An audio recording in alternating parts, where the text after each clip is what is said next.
exposed somehow or other. His grandfather, well, of course, he was raised in a Jewish home, and but somehow he's thinking that he's heard, or maybe it's conviction, that the Messiah has already come, and we know that he has already come. And but of course, Jews don't believe that; they're still looking for the Messiah. And so this boy in our story is trying to figure out what is true. What is true? So we'll continue on. This story has 10 chapters, so we'll be at it a while. This is only our second, so. All week long after his grandparents returned to Israel, Nathan was thoughtful. Often he sat alone thinking. His parents thought it was because the boy missed his grandfather. It was this partly, but how surprised they would have been if they had known the real reason. During the year of grandfather's visit, he and Nathan had become good friends. Nathan loved his grandmother dearly, but she was a woman. She did not know all the things his grandfather knew, things which he thought every Jewish boy should know. More than once, grandfather said, "Nathan, you must learn to think. Think for yourself. Do not believe everything you hear." That's good advice, right? Right. Real Jews think, he said emphatically. I would say real Christians think also.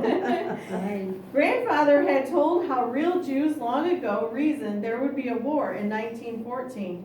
An order had been given to paint every house in his little village in Eastern Europe. This was all. But at once Jews started setting up more stores to sell food and clothing. Nathan remembered how grandfather paused to ask, "Are you wondering why they should they start stores just because they were ordered to paint their houses?" Nathan had nodded his head to answer, "Yes. Why?" "Because they were using their brains, boy. They were thinking, why should we have to paint our houses in this little village? It must be because a government official is coming to visit." "And why should a government official be coming to visit?" "It must be because they expect war and will bring soldiers to be trained near our village. And if soldiers are brought to the village, soldiers will buy." And so they opened more stores. Grandfather declared that the Jews in 1914 were right in the way they thought through things.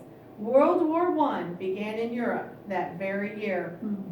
So Nathan was quiet and thoughtful much of the time. Something was bothering him. Was his grandfather right?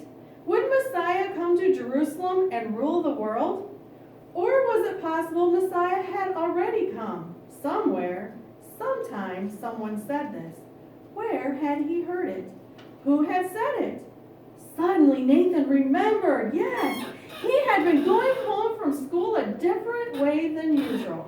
Walking along the street, he noticed boys and girls running toward a house which had a sign out front. The sign said, "Happy Day Club today." He lingered when some of the boys yelled, "Hey, come on in! Happy Day Club is great! You'll love it!" But Nathan refused to go. Still he hung around. When all the children seemed to be inside, Nathan listened at an open window, carefully out of sight. Nathan remembered exactly where that house was. He had not passed that way again, but he knew he could find it. It was there he heard the teacher telling the children that someone had come from heaven. "He is the Jews' Messiah," she said, "the anointed one sent from God." But the Jews would not believe him, nor would they receive him. She is teaching those kids to hate Jews, Nathan thought that day as he turned away and ran home. Yes, that was where he heard that the Messiah had already come. Strange he had not forgotten this. It had happened so long ago. Could the teacher have been telling the truth? He would think about it some more. Perhaps he would again walk from school on that street and look for the sign, "Happy Day Club today." "Think, boy, think," grandfather had said. All right, he would think. And so it was that Nathan began walking home from school on the street where he had seen the sign. But though he walked that way every day for almost a week, he did not see that sign again. Nathan wondered if he was on the wrong street. Then it was Friday, and there was the sign. Nathan's heart beat faster even though he slowed his steps. This was it. Maybe he would hear more about the Messiah. This time when boys called, come on in, you'll like it," Nathan did go inside. He saw one boy whom he knew was Jewish. Well, he thought, I guess it's all right for me to listen even though most of the kids are Gentiles. So what? So are most of the boys and girls in my class at school. The teacher was quick to welcome Nathan. She had lovely dark eyes and hair. She looks a lot like my mom, Nathan thought. She's beautiful. The children listened attentively as the lady taught from the Bible. The lesson was about Moses and his brother Aaron. When the teacher asked, "Who can tell me where this lesson is written?" Nathan was the first to raise his hand. It's in the Torah. Boys and girls looked at Nathan. Some giggled, but the teacher raised her hand for them to be quiet. Nathan is right, she said. The lesson is from one of the books. Anybody know before I tell you what the Torah is? The Jewish Bible, isn't it? Somewhat, yeah. Anybody know? The books of Moses. Okay. Right. The first 5 books. First 5 books. Yeah. Yes. Genesis, Exodus, Leviticus, Numbers, and Deuteronomy. Okay. He wrote, the first 5 books in our Old Testament, Nathan, and all Jewish people have been taught to call these 5 books the Torah. I am sure Nathan is a real Jew because he has been studying the Torah. Then she continued, you see, boys and girls, being born a Jew does not make one a real Jew, just as being born a Gentile does not make one a Christian. I have explained this to you before. This surprised Nathan. He thought, how can that be? A person who is not a Jew is a Gentile, and all Gentiles are Christians. He did know, though, what the teacher meant by a real Jew. Often his parents and grandparents told him to be a real Jew. This meant studying the Tanakh, or the Tanakh, I wasn't quite sure how to pronounce that, which is the entire Old Testament. How do you say it? Oh, you don't know. Being careful to keep the commandments and always doing good deeds. So we have the Torah, the first 5 books, and the Tanakh, or Tanakh, it's CH on the end, I'm not sure. And that's the Old Testament. When the class ended, the teacher asked Nathan if he would like to stay a while and talk with her.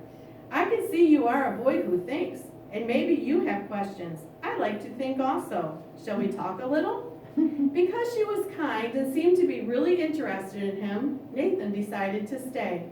When they were alone, the teacher asked, something is troubling you, Nathan. Would you like to talk about it? Nathan found himself telling her about grandfather's returning to Israel. He told her that his grandfather wanted to be there when Messiah comes, for it would be to Jerusalem that he would come. Yes, that is correct, Nathan. But, Nathan stammered, I heard you say that Messiah has already come. You see, I listened outside the club a long time ago. The teacher smiled, saying, Nathan, both are true. The Messiah did come to earth 2,000 years ago as a tiny baby. He lived a perfect life. Then one day, he died on a cross. Died, taking the punishment for every sinner. Because he is the Son of God, he rose from the dead. Later, he went back to heaven where he lives today. Someday, he will return to earth again. He will not die on a cross then, but he will reign as a king. Right. Nathan's eyes narrowed. He did not like to hear about Messiah's dying on a cross. This was not the way his grandfather spoke of Messiah. How do you know all this, he asked. And how did you know about the Torah?